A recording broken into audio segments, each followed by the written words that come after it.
I welcome you all, dear parliamentarians, ladies and gentlemen, on this auspicious day, which is the International Day for getting together against the climate change, which is a universal issue.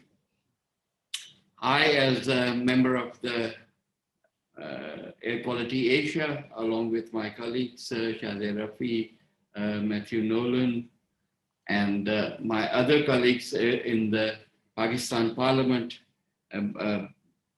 particularly Riaz Patiana, who heads the SDG forum in the National Assembly. I would like to welcome all of you to this forum. I think it's the most appropriate time that we have gotten together to talk about especially the air quality issues in this region in general and Pakistan in particular. AQA has been working together. We have had, this is about the second seminar that we are having on this issue with focus on Pakistan. And we have been meeting earlier in person and now virtually because of the circumstances that we are facing globally. I think this is time that we start thinking about the quality of our air. Are we measuring that quality of air? Are the national and provincial governments focused enough to be worried about it? We are hosting the International Climate Change Day today in Pakistan. And yet, I think air quality takes a very small portion of it. Thank you, Kamar Bhai, really grateful.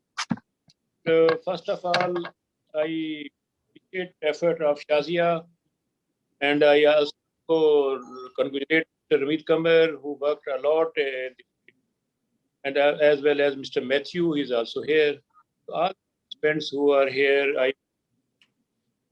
ladies and gentlemen, being a convener, National Parliamentary Task Force on Sustainable Development Goal, and country head of AirAsia organization, I appreciate this event.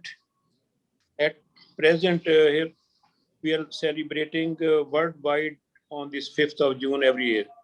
On the day, awareness and action programs are organized to support and protect our environment. It celebrates awareness about those things that affect the world and the environment in a positive and negative way.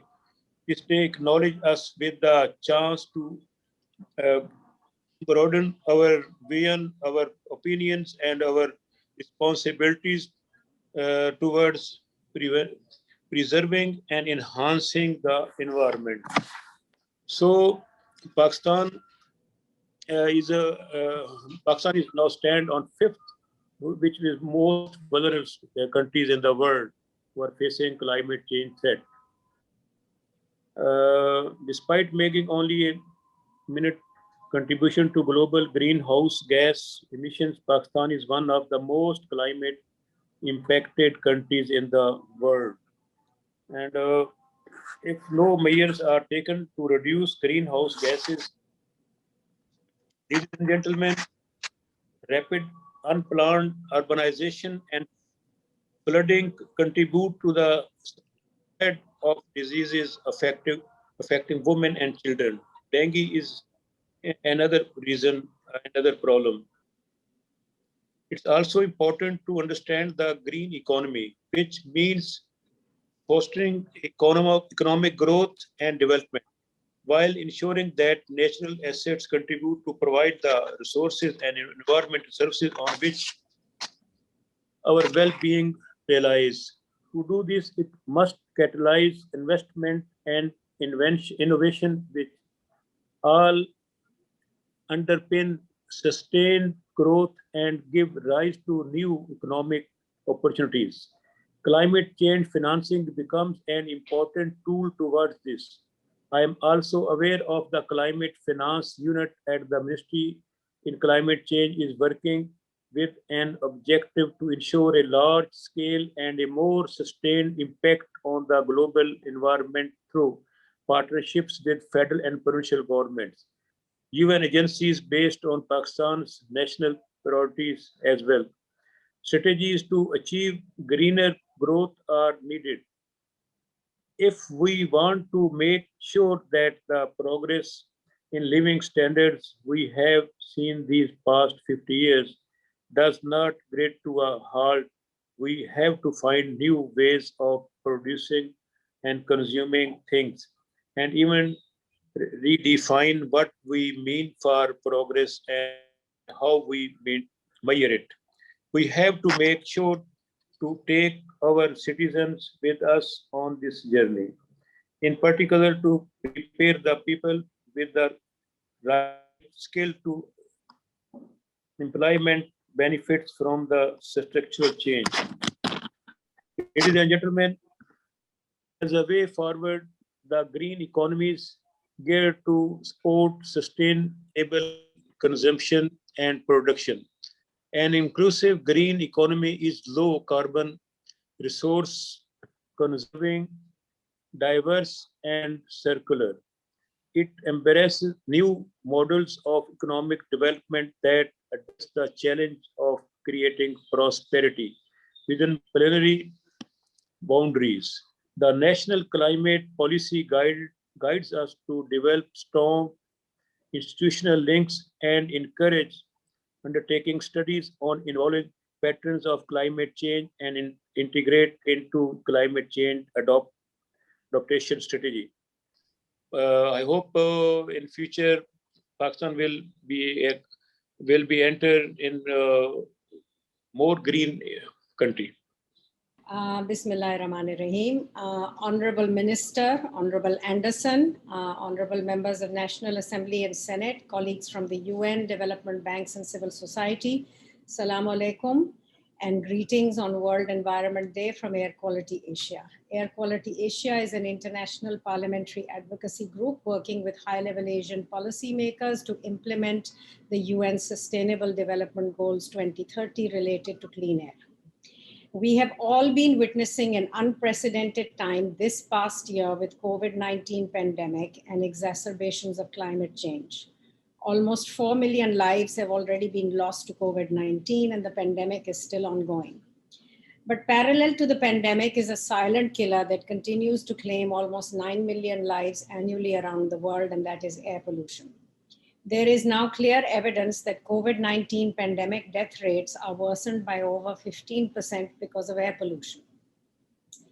Air pollution is also linked to climate change. The same carbon emissions that speed up global warming make air quality worse.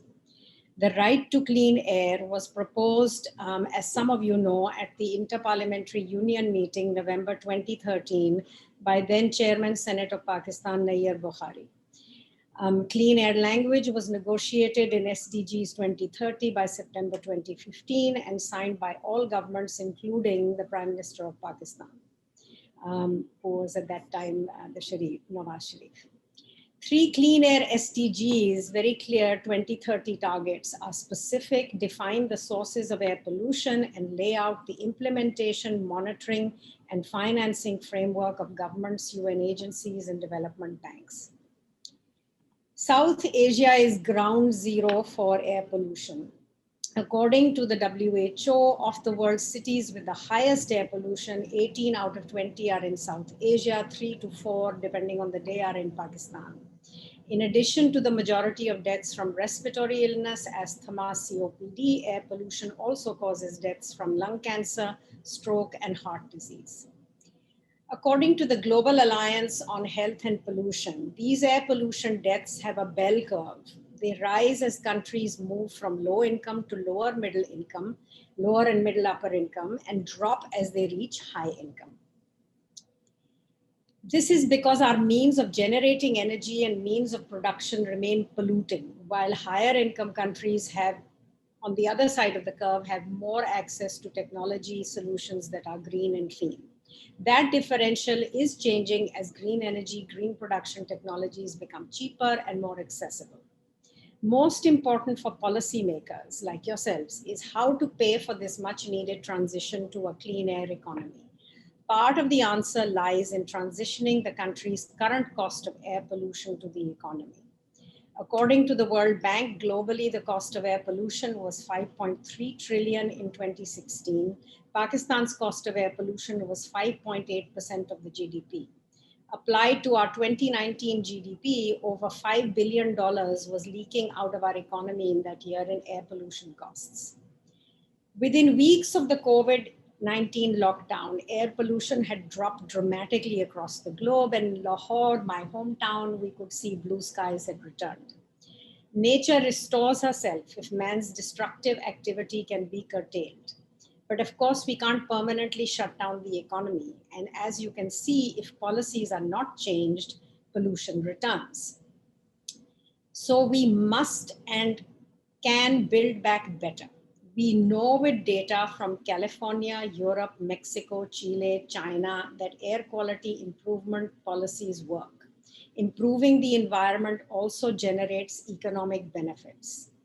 According to the IMF, every dollar that goes to renewable energy or sustainable land use generates more than $1's worth of economic activity. The multiplier is 2 to 7 times larger than fossil fuels.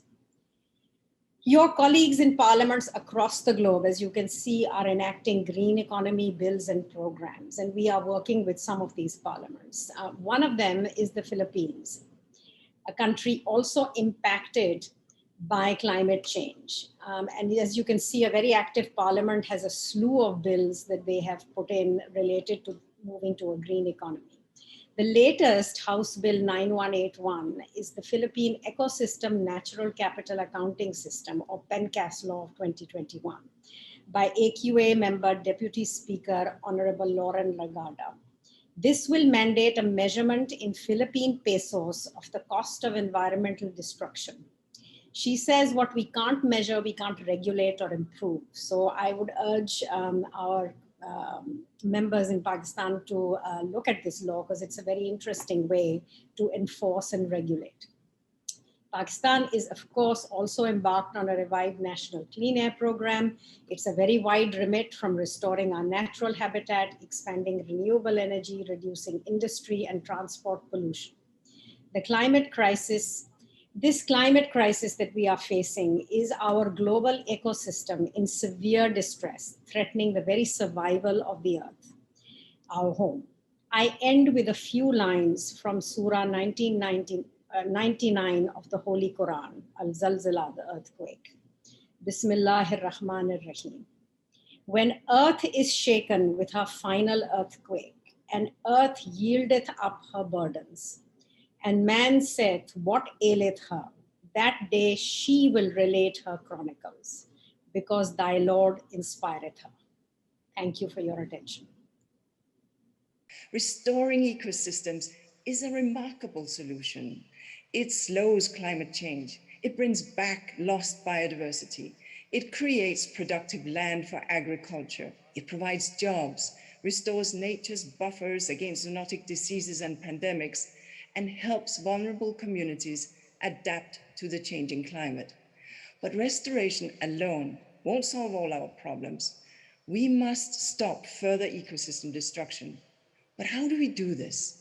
By reforming agriculture, by changing how we build our cities, by decarbonizing our economies, and by moving to circular economic models. Restoration as a quick acting solution can buy us time to make these larger transformations. And that is why the Decade for Ecosystem Restoration aims to prevent, to halt, and to reverse the loss of ecosystems. Momentum is growing. We now have commitments to restore 1 billion hectares of land, about half of all that is degraded. And Pakistan is showing us the way. The Prime Minister recently planted the 1 billionth tree of the 10 billion tree tsunami. Bravo to all. I'm also very encouraged by a new and innovative program to swap debt for commitments to achieve conservation targets. And laudable is also the decision to halt the approval of new coal power plants and to pivot to renewables. As climate change is a key driver of desertification and ecosystem degradation, such a move is great news for nature. The task now for Pakistan and for all nations is to build on this momentum and deliver on all our commitments. There's a request from Dr. Abid Suleri that he has to go and join a meeting. So if he can give his remarks quickly. This is where ecosystem restoration, that matters, this year's theme for World Environment Day.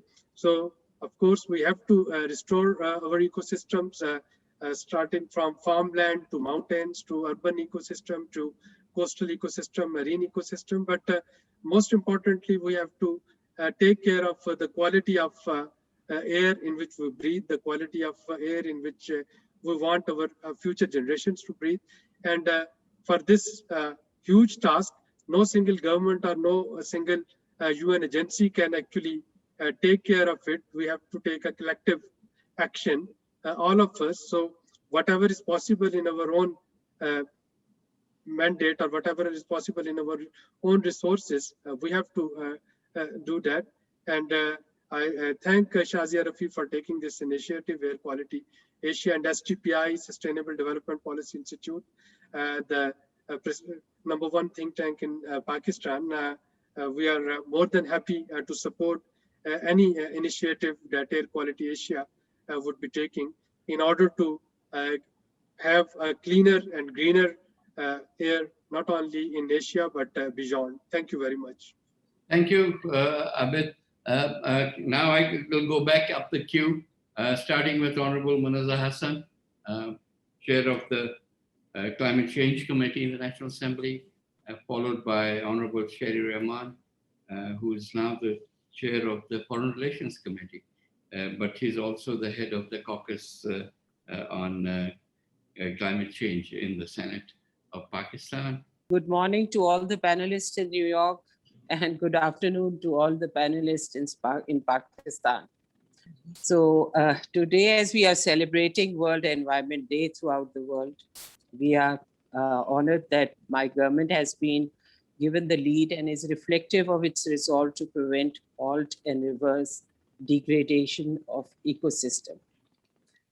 Climate change poses a fundamental threat to agriculture, food production, freshwater resources, and wildlife. When I was given, as you know, responsibility of chairing the National Assembly Standing Committee on Climate Change 3 years ago, I envisioned to revamp the committee. Along with my committee members, we were all determined to introduce innovation and reforms to develop this committee as a model committee for all committees in our parliamentary system. Our focus has remained to responsibly hold government departments and regulatory bodies accountable on climate action, to ensure that vulnerable communities are protected. Academic inputs are sought and think tanks can contribute to development of evidence-based policy framework. To achieve this vision, we developed a state-of-the-art website that has become a central repository of all climate and environment-related laws, policies, international treaties, and conventions. We did legislative reform being our primary objective. We have carried out extensive legislative mapping and reviewed key laws on action plan. We have consolidated laws related to biodiversity, environment, and conservation, curbing deforestation, water resources management, and air quality. Believing in the principle of participatory public policy, we have institutionalized a countrywide mechanism to engage with academia, think tanks, civil society, and intelligentsia. Hence, we have held multiple consultations, reviews, public hearings, seminars to build and connect a database of human resource on climate action. Today, we are proud to share that we have country's largest pool of over 40 subject specialists and experts devising strategies to reverse environmental degradation and climate change. For Pakistan's parliamentary history, creation of a climate change knowledge hub has been institutionalized, evidence-based policy making, expert reviews, and civil society engagement. This model has been showcased as a regional best practice on a number of multilateral climate forums. During its dialogue on Action for Climate Empowerment by United Nations Framework Convention on Climate Change, UNFCCC, presented our intervention as a model for other parliaments to learn and adopt. Through our knowledge hub, we have strengthened a culture of transparency, openness, inclusion, and partnership among parliament, government, and civil society institutions for effective oversight and evidence-based legislation on climate change. Our committee is fully cognizant of Pakistan's international commitments. In line with Paris Agreement requirements, Standing Committee on Climate Change has extensively reviewed the first National Determined Contribution, NDC report, sought inputs from subject specialists and civil society for recommendation in second NDC due in November 2021. Pakistan's NDC aims to reduce up to 20% of its 2030 projected carbon emissions. This is subject to availability of international grants to meet total cost of about 40 billion US dollars and almost 7 to 14 billion US dollars for adaptation per year. To ensure adequate budgetary allocations and utilization, the Standing Committee has effectively examined sectoral budgetary trends, assessed funding, and made key recommendations for prioritization of government expenditure in upcoming financial year.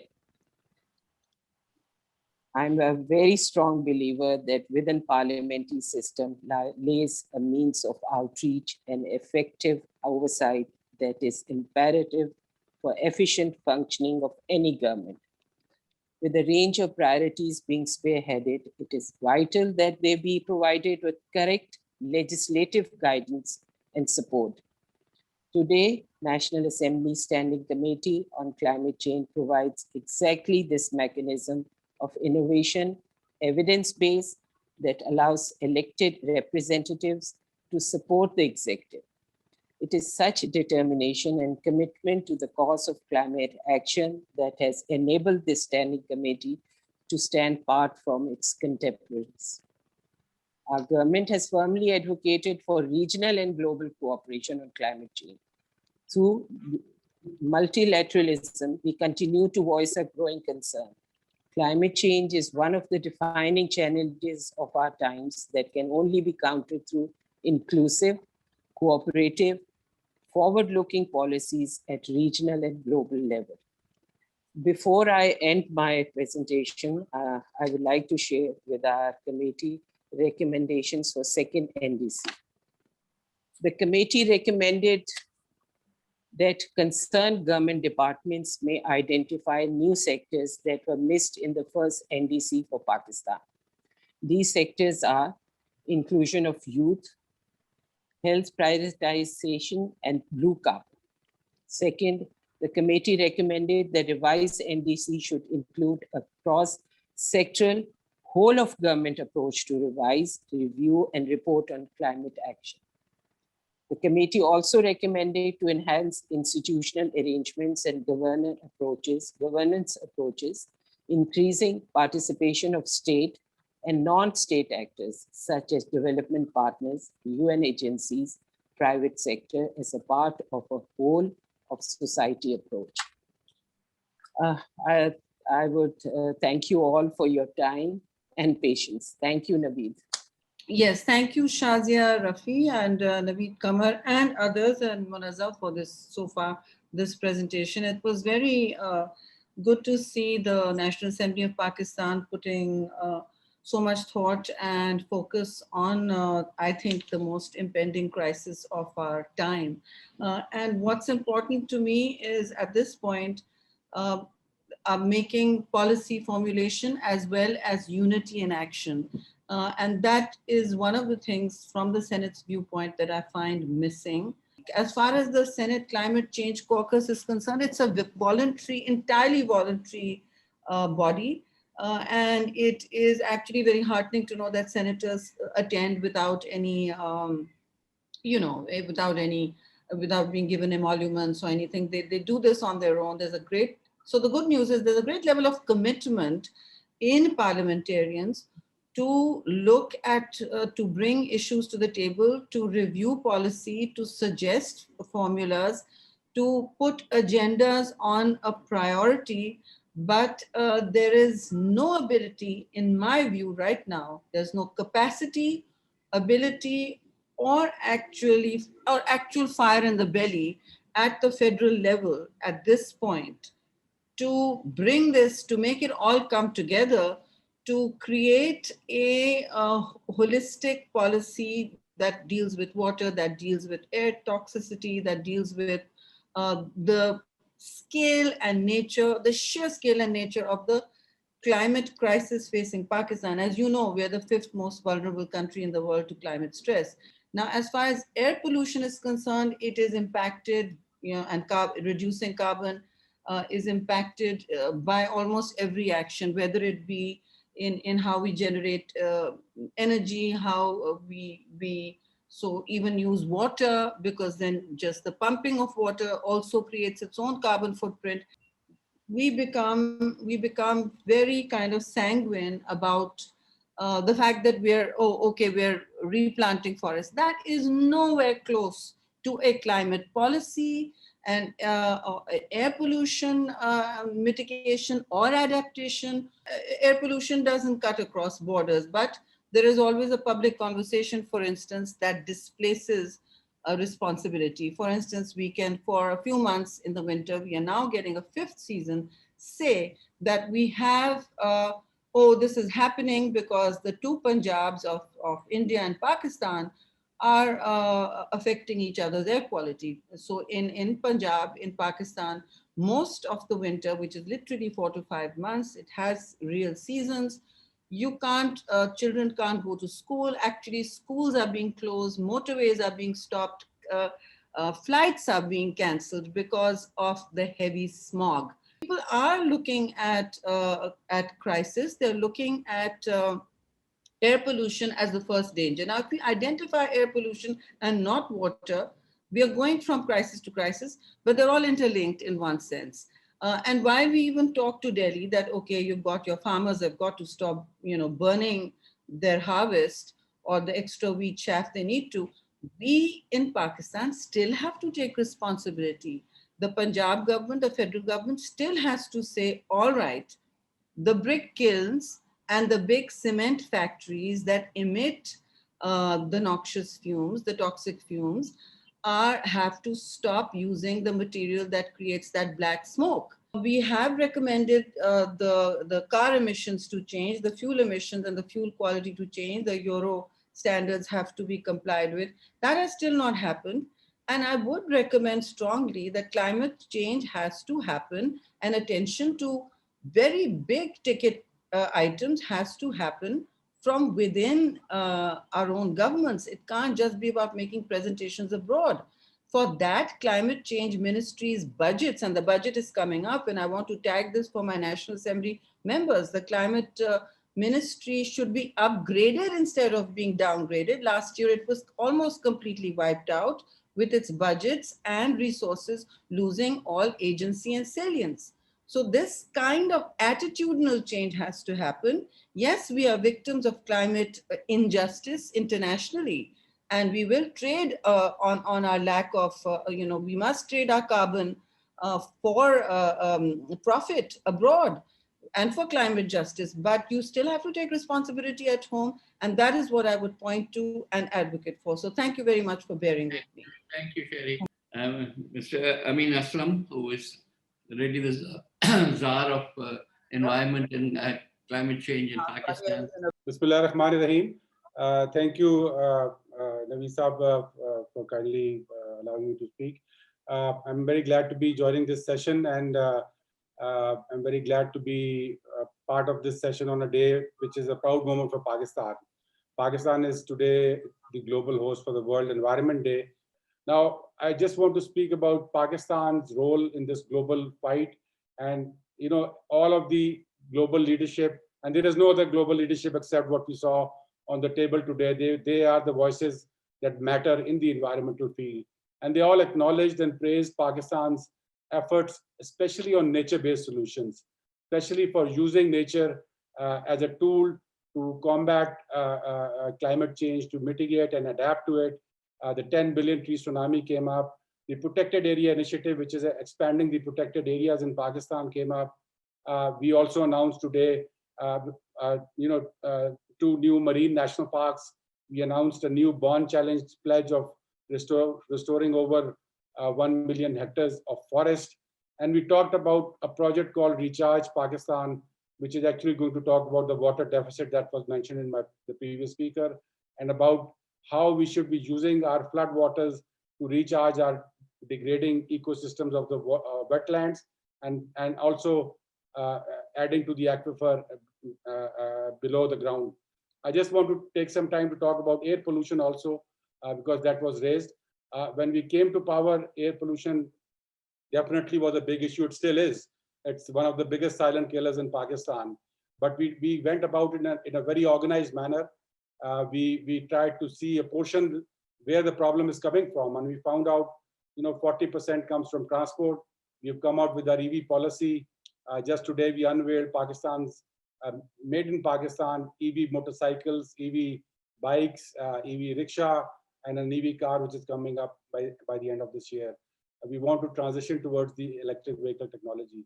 On the fuel, Pakistan has made a jump from Euro 2 to Euro 5, which is helping in transport, bringing down transport pollutions.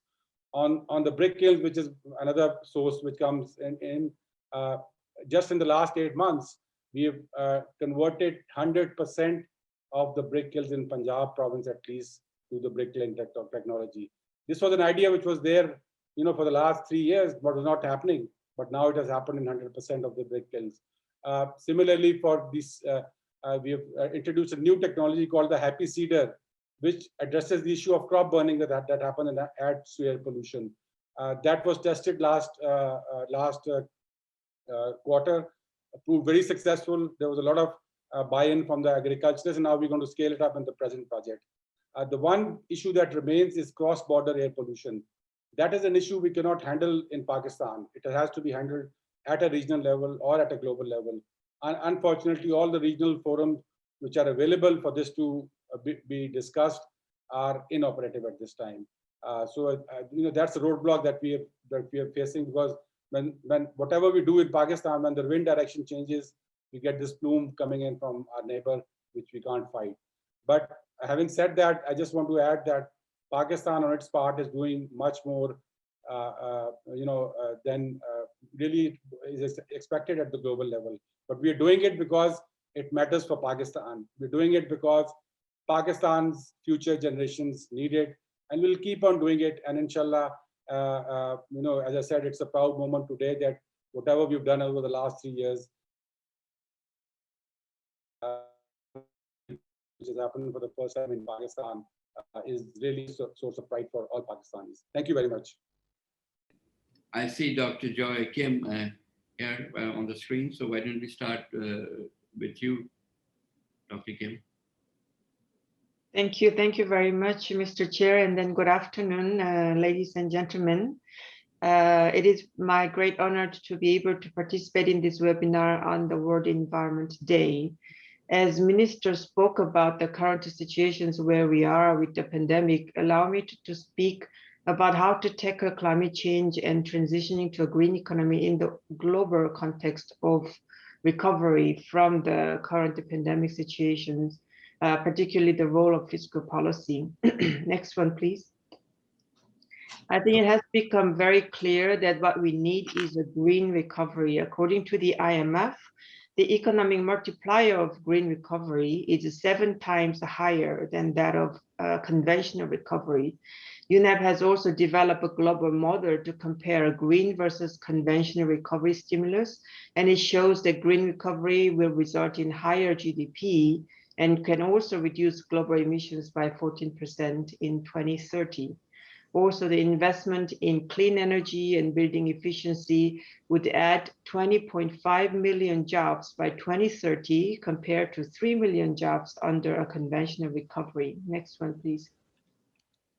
And yet, when we actually track the global recovery spending of countries, together with the University of Oxford, unfortunately, it actually shows that as of today, $16.6 trillion were spent for recovery, out of which only green recovery accounts for $420 billion.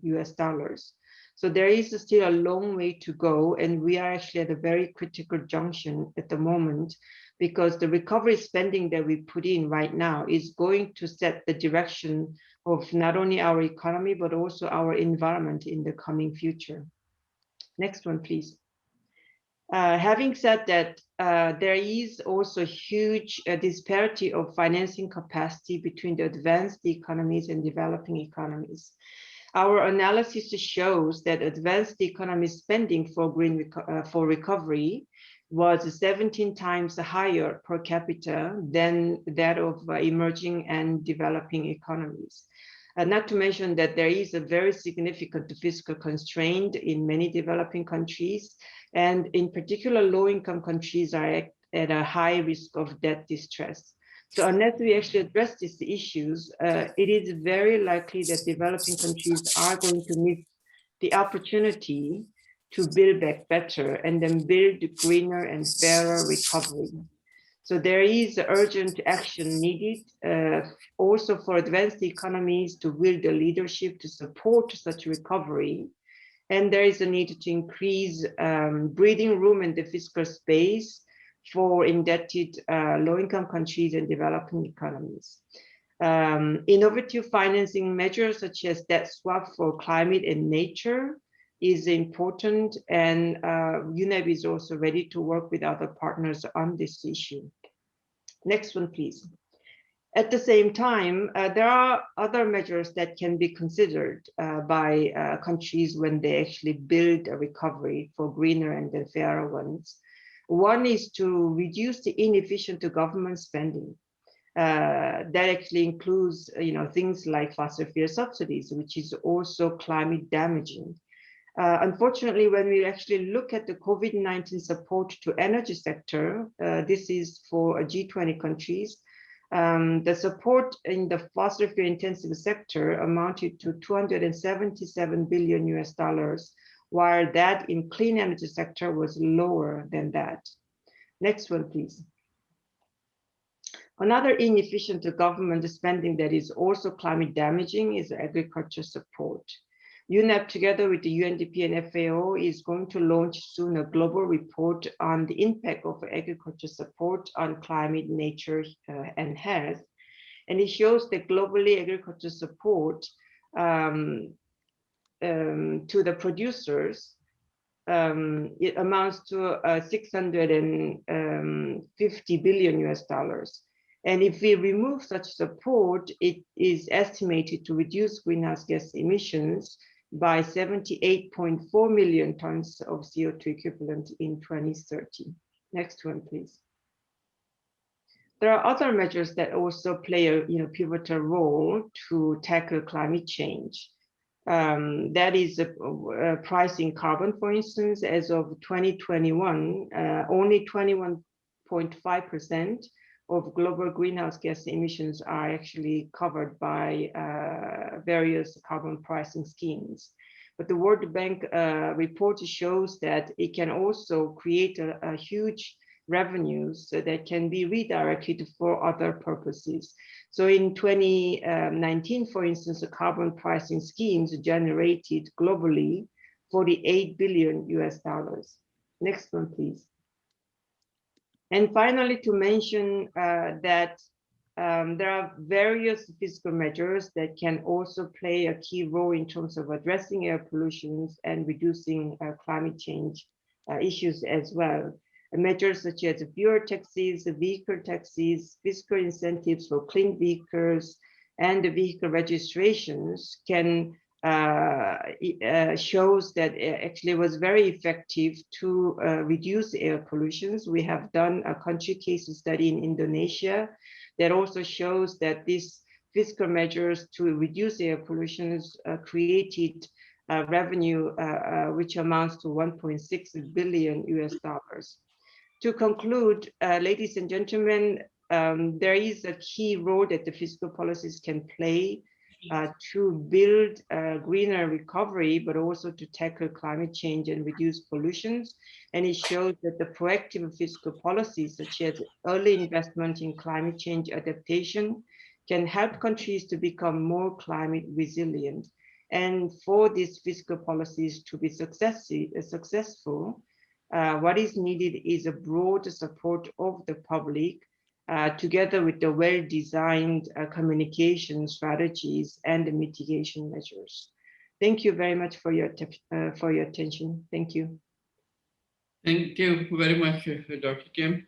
Can I now call upon Mr. Nathan Reeve, if I'm pronouncing it correctly, from the Asian Development Bank, please. Mr. Chair, honorable members and colleagues, very much appreciate this opportunity to present a little bit about priorities and approaches for a green and resilient economy. My name is Nathan Riv, Senior Climate Change Specialist for the Asian Development Bank based in Manila, but with a focus on Pakistan and other countries in the Central and West Asia region.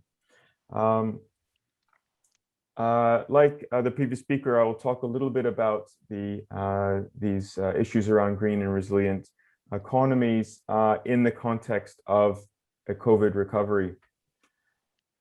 Starting with Pakistan, as we know, and as many of the previous speakers have mentioned, Pakistan has underperformed on energy, environment, and climate resilience of late. It's the third lowest in Asia for energy security, access, and sustainability, according to the World Energy Council's Energy Trilemma reports. It's the third highest globally. I think this was mentioned previously for annual deaths from air pollution, and on a per capita basis may even perform worse. And it is the third lowest in Asia for climate resilience. Only Bangladesh and Afghanistan are ranked lower for particular reasons. Unfortunately, the climate crisis has of late seen a backseat in people's attention as a result of the COVID crisis, fully understandably. But it's important that we recover from this crisis across the globe with greener and more resilient economies for two reasons. One is that the climate crisis continues unabated and is not waiting for us to recover before proceeding again. The Earth is getting warmer and carbon emissions continue to accumulate, number one. And number two, those who have been most affected by the COVID crisis, the poorest generally, and most vulnerable, are also those who are likely to be most affected by climate change in future. So when governments are looking for addressing the pandemic, they should be looking for responses that will address the immediate term problems, as well as build future resilience and low carbon and greener economies. This includes policies and investments that have quick implementation, have a high employment intensity, high economic multipliers, develop skills, and have a green and resilient co-benefit, both in terms of air quality as well as climate change improvements. These include labor market programs, protection of natural assets, energy efficiency and low carbon energy schemes, and climate smart agriculture, health and disaster resilience training. Much has been discussed in the recent months, as well as in previous presentations, the importance of green finance to support domestic budget, particularly in light of the constraints that a number of countries are facing. There are a number of sources available: development partners, the Green Climate Fund, as well as the National Disaster Risk Management Fund, which was set up with support from ADB and now the World Bank, as well as more innovative and newer sources of financing, including green bonds. But in our experience in the context of Pakistan, there still remain bottlenecks. Climate finance, green finance is necessary, but not sufficient on its own. And many times we're seeing that this finance cannot be mobilized due to lack of updated policies and action plans. Particularly at the provincial level, there is weak project development and implementation capacity, which sees projects being poorly rolled out, and therefore seeing low levels of disbursement from funds, including the National Disaster Risk Management Fund. There is often a lack of supporting legal frameworks related to technologies. And oftentimes on the ground, there's a lack of awareness and risk aversion among those who could potentially take up these new methods and technologies, and therefore hindering the use. What you may notice that I haven't put in that key bottleneck is these advanced technologies, which are accessible and financially viable in Pakistan today. I give an example here of two projects of ADB supported projects, one in Peshawar, one in Karachi, the bus rapid transit projects, which employ advanced bus technologies and bus programs, as well as solar power charging stations and a biomethane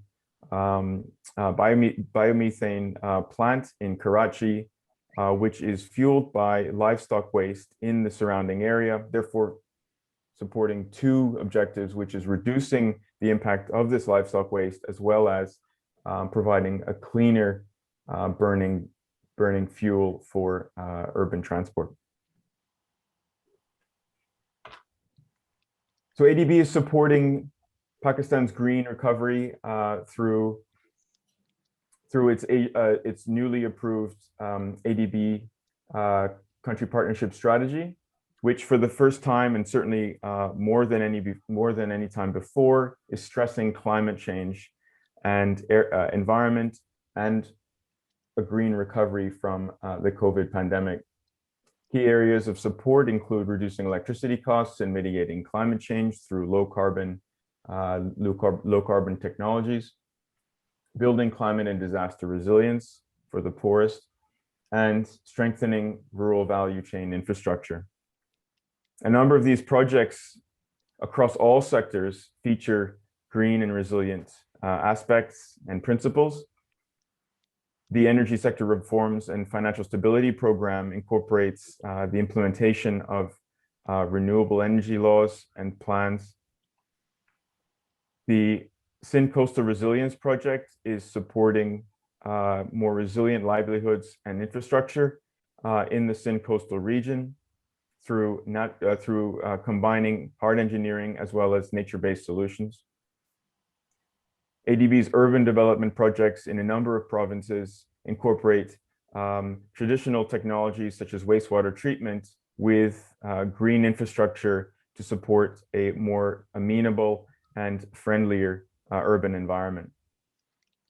And finally, the Integrated Social Protection Development Program, which is supporting the ESAS cash transfer program, actually incorporates for the first time for ADB climate vulnerability aspects in a social protection program. And we see this as a very important part of supporting the most climate vulnerable in many of the communities which need this social protection. So I'll stop there, and happy to engage any further discussions through email or otherwise. Thank you. Thank you, Nathan. Can I move on to Imran Aslam, if he's with us? Yes. Please go ahead from the World Bank. Thank you. Thank you, Naveed Saab. Dear parliamentarians, and honorable parliamentarians, honorable advisors, are to understand or to have a roadmap. We must understand where are the problems for transitioning towards green economy. We have a number of problems, as has been highlighted by a number of presenters and speakers before me, which includes air pollution, climate change, water pollution, natural capital and habitat depletion. But I would like to focus today on air pollution, as it has health impacts, it links with climate change, lowers productivity, affects GDP growth, and causes natural capital to deplete. So in other words, air pollution is in one way or another related to all types of environmental degradation. If you look at this slide, and if you can see my cursor, you see this gray area, which is in particular I like to highlight, which is small combustion, which is mainly coming from residential pollution. Now, in this chart of national contribution to air pollution, we have not included external sources, which is from cross-border, but only what is being generated within the country. The 2018 and 2030, you can still see that there is really no difference. However, there is a positive side that the potential to reduce is tremendous, which is the third bar. And if you look at if you see, it amounts to about more than 25 milligrams per meter cube of particulate matter, which is the main cause of air pollution, can be reduced. In this chart, we are comparing Pakistan major cities with other major cities in the region, and you will see that in Pakistan, Lahore, Peshawar, Karachi, and Islamabad are all above WHO interim standards. In fact, if we go by Peshawar and Lahore, they are anywhere between 3 to 12 times higher than WHO standards. If you look at the same chart, you will see New York, Manhattan, which is far below, and there are a number of other cities, including Beijing. All these cities and all these governments have invested tremendous amount of resources and efforts to actually bring down their pollution. These charts basically show where we should be and where we are. These are theoretical charts in which different countries have been compared to each other. This green dot, which is the starting, which assumes that there is no air pollution control measures in place. And the red dot is where we stand right now. If you look at it, if you look at the Germany, which has the highest red dot, it is getting close to ideal. However, what is more important is that we try to reach what is circled over here as target, where the actual number, where the actual emission cost is that has to be invested is relatively low, and the benefit in terms of reduction in premature deaths is extremely high. So this is the target where we should be aiming, but this is where Pakistan is currently, and there is a long way to go to get to that target. This is a marginal abatement cost curve, which looks at different actions. And the most important, if we look at it here, is this orange graph, which is stoves and how clean stoves can actually cause reduction in air pollution.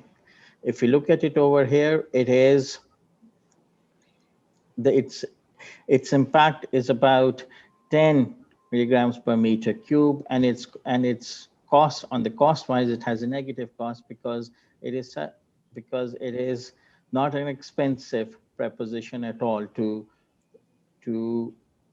buy or to make clean stoves available to general public. What more can we do? You know, we need to understand, and we need to have a comprehensive dialogue on fiscal regime involving all stakeholders. Right now, we feel that it is high on the government's agenda, but it is not bringing all the stakeholders on board. There's a need to bring State Bank of Pakistan, SECP, Planning Commission, Ministry of Finance, among others, for ensuring that there is a smooth transition to green economy. There's also need that we need to mainstream environment, climate change in decision-making process. Here we have 3 areas where we can further improve. One is improve environmental monitoring, under which we need to build the capacity of federal, provincial, and local governments. At the same time, develop a network of air and water quality monitoring so that what is currently lacking that gap is filled. And at the same time, we develop protocols for public disclosure and citizen engagement. The second area is that we need to enhance the evolution of environmental responsibilities to local governments as well. Right now, they lack the capacity, and we need to work with them to improve it. We also need to adopt airshed and watershed management techniques. The emphasis so far has been on more specific, small area specific. We need to move away from that and towards airshed management. There's also need to improve zoning policies to reduce urban sprawl. Provisions for public transport services and infrastructures like green belts and urban forestry needs to be improved. And the third area is a better coordination between federal, provincial, and local government. Thank you for giving me an opportunity. Just remember that we have the World Bank has a South Asia Regional Clean Air Vision Program, and Pakistan is also part of it, and we can further enhance our cooperation. Thank you for giving an opportunity. Thank you very much. Thank you. Before we go to the final winding up session, I guess Rafi has been waiting for a while. Thank you, Chairperson Senator Kamar. When thinking about the transition to a green economy, I'm reminded that environmental laws grow in generations. The first generation of environmental laws are usually carrot and stick, shut it down type of laws, which actually restrict industrial growth, which led to a second generation of environmental laws currently in vogue, called the polluter pays principle type of laws, which involve financial and tax incentives. There's a third generation exemplified, I think, by China and South Korea. In the 1980s, China discovered that the amount of resources it was consuming to produce a unit of GDP was about 4 to 5 times higher than comparable OECD countries, and introduced a system of circular economy focusing on recycling, reducing, and reusing materials. Similarly, in the 1990s, in South Korea, the Koreans realized that 90% of their energy was imported, leading them to a lot of security vulnerabilities in that sphere. And though they then invested in what's now known as resource efficient cleaner technologies. Both of these examples show us that the third generation of environmental laws bring environmental and ecological concerns into the heart of security and financial and economic decision making. And this is, I think, what we need to do in Pakistan. Pakistani environmental law remains focused on industrial pollution control, and I acknowledge the work of the special advisor in forcing the state to recognize that there are ecosystem services that can be provided as well. However, at the same time, we remain stuck in doing what we can do and not thinking about what we can or should be doing. Air pollution in Pakistan is not a new phenomenon. We've known since 2005 in the Clean Air Action Plan what the major pollutants in Pakistan are. It's the transport sector, the energy sector, and industrial emissions. And I might say here, it isn't India, it isn't really crop burning, and it isn't brick kilns, which are all smaller parts of the problem. What is surprising actually is how bad air pollution is in Pakistan. And although there are very few studies linking the impacts of air pollution to health at present, we know through University of Chicago research that on average in Pakistani cities, we're losing 2 years of our life on life expectancy because of air pollution. And in places like Lahore, where I live, life expectancy is lost of up to 5 years. We need better fuels in Pakistan. We currently have some of the dirtiest fuels in the world. But we can't stand up to the refineries in Pakistan and are attempting to leapfrog over them with importing better Euro 5 fuels and having an electric vehicle policy. We should be using renewables in our energy sector. However, the grid, which was set up in the 50s and 60s, is incredibly resistant to the devolved nature of grids that are needed for a renewable energy system. That might be a reason why we continue to sign long-term fossil fuel energy contracts, even though renewables in Pakistan are cheaper across the board compared to other fossil fuel-based energy tariffs. We should be giving industry better available technology incentives. Instead, over the last year, we've seen packages to the construction industry and the other industrial sectors. Here, I might add that I was reminded by Dr. Joy's comment that one more different from what's happening in the rest of the world. The government handouts, you could say, or bailouts during the lockdown were some of the largest transitions of capital in human history. However, the Green Sustainability Index shows that apart from a few EU countries, most of this money went into unsustainable projects, which is a huge opportunity lost. And lastly, to end, most of the commitments Pakistan has made in relation to environment, climate, and air pollution have been signed by the federal government, but their implementation is very much in the hands of the provinces. Things like transport, agriculture, the energy, well, to some extent, the energy sector are all provincial domains. Yet there is no mechanism right now between the federation and the federating units on how to implement international agreements that the federation enters and the provinces must implement. This is a huge area that needs to be addressed. Lastly, I'd like to thank AirQualityAsia for giving me an opportunity to speak. Thank you. Thank you, Rafi. We go on to the closing section. Shazia, if I can come down to you. Shazia Murray, Member National Assembly and Chief Whip. Yes, it was great to be a part of this session, and I'd like to thank AQA for giving me this opportunity. And there was a lot said by the honorable parliamentarians as well as the experts. Obviously, we'll have to sum it up.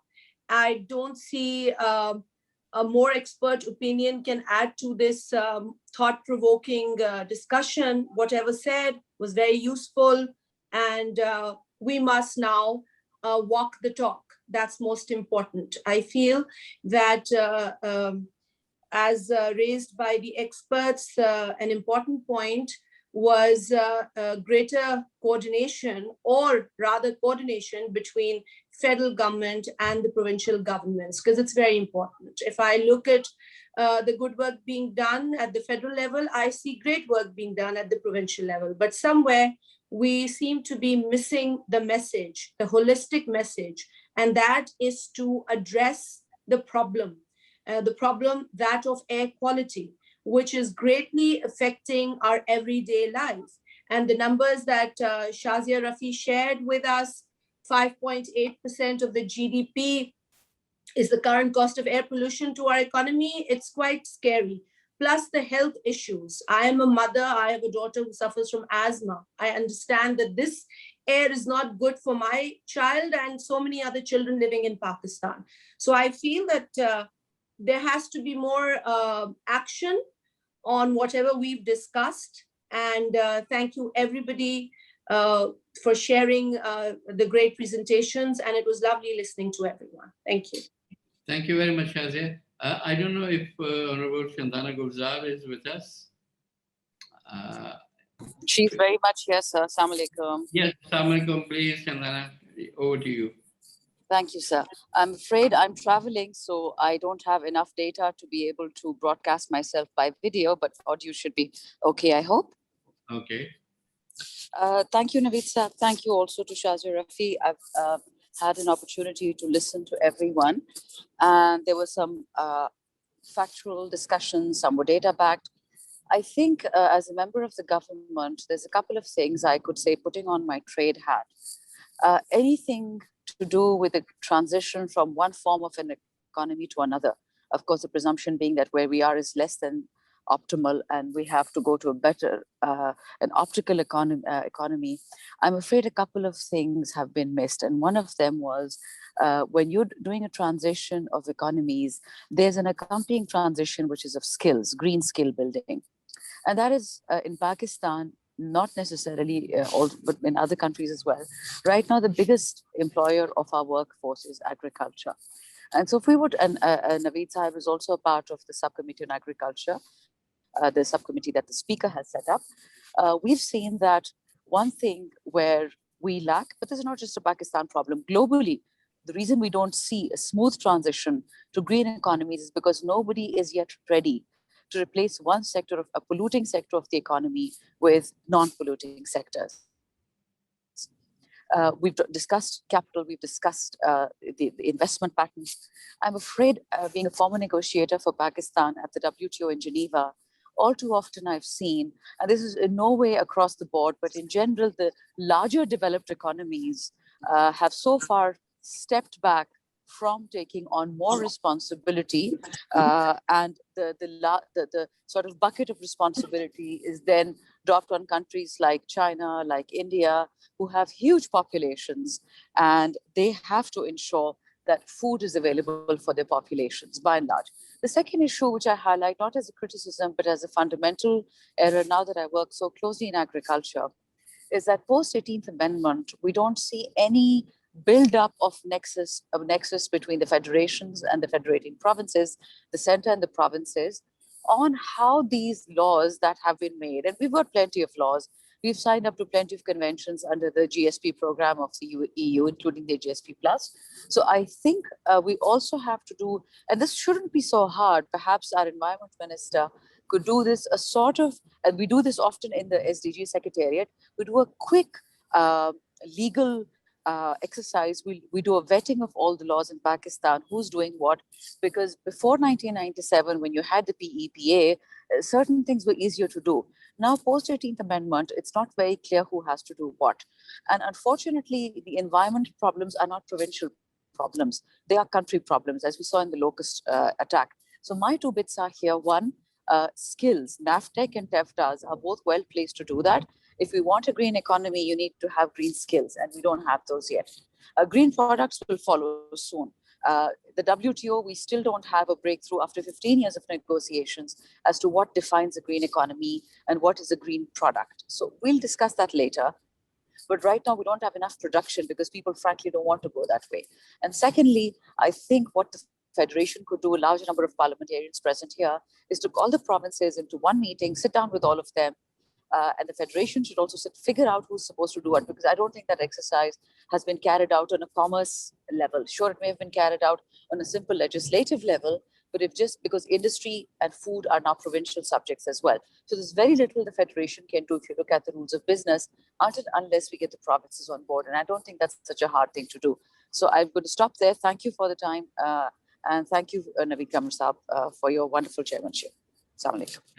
Thank you very much. And finally, I get to MJ Nolan. MJ, you have been here listening to us.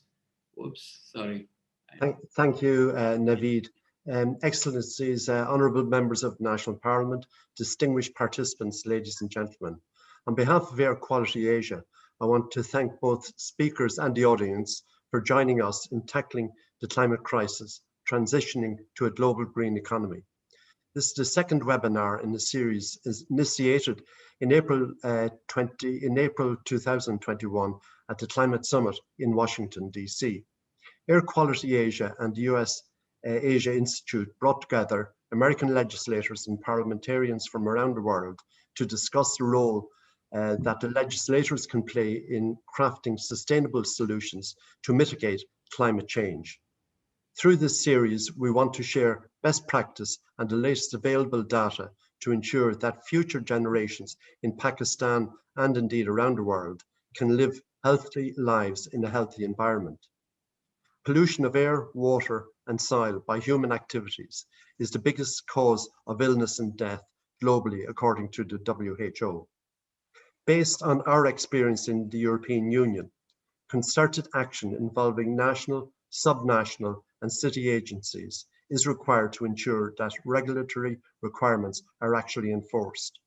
Along with regulation, urban layout, transportation, and infrastructure requirements are the key factors typically under the control of cities and states themselves.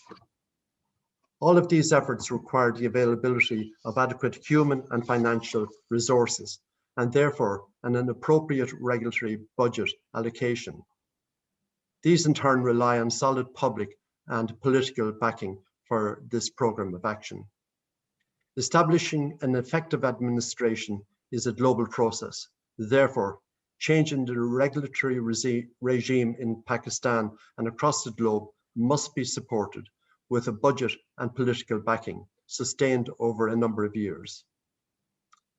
On behalf of AirQualityAsia, I want to thank you, Naveed Quaimar, for your excellent handling of this. When you have a group of individuals who are so enthusiastic about a problem, it is indeed difficult to try and keep them to a time frame. And I know exactly what your role there was. I want to thank you. I want to thank Malik Amin Aslam, Minister for Climate Change, for his very forthright contribution, and the distinguished members of the National Assembly and Senate of Pakistan. This event would not have been possible without the assistance of the National Assembly of Pakistan SDGs Task Force and the cooperation of the Climate Change Committee and the Women's Parliamentary Caucus. I also want to thank our experts from SDPI, the World Bank, ADB for sharing their knowledge. Finally, I want to pay special thanks to the President of AirQualityAsia, Shazia Rafi, for her dedicated work in bringing this conference to this successful conclusion, with the able assistance of the AirQualityAsia team of Rafi Azam, Asif Nawiz Shah, and Dorota Purwaska Pelka. I thank you all and hand you back to Naveed to close the meeting. Thank you. Thank you very much. Thank you, MJ, and thank you all those who joined us for this webinar, especially the ones who were resilient enough to stay till the end. I thank you all, and bye-bye, and see you the next time we get together for this subject.